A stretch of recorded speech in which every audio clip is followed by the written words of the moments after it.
Army chief general Qamar Javed Bajwa نے کہا ہے کہ پاکستان کو دہشت گردی سے نجات دلانے کے لیے فوج نے بڑی قربانیاں دی ہیں۔ کسی ملک، گروپ یا تنظیم کو پاکستان کو سیاسی یا معاشی غیر مستحکم کرنے نہیں دیا جائے گا۔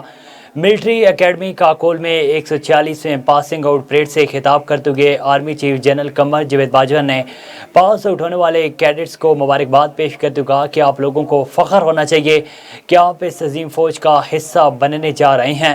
اس ادارے سے پاس آؤٹ ہونا بڑے فخر کی بات ہے۔ 146ویں لانگ کورس کی پاسنگ آؤٹ پریڈ کا معائنہ کرنا باعث فخر ہے۔ جنرل قمر جاوید باجوہ نے کہا کہ ہماری امن کی خواہش کو کمزوری نہ سمجھا جائے۔ پاکستان ایک پرامن ملک ہے اور ہمسایوں سے اچھے تعلقات چاہتا ہے۔ ہمسایوں کے ساتھ تمام مسائل پرامن طور پر حل کرنے کے خواہاں ہیں۔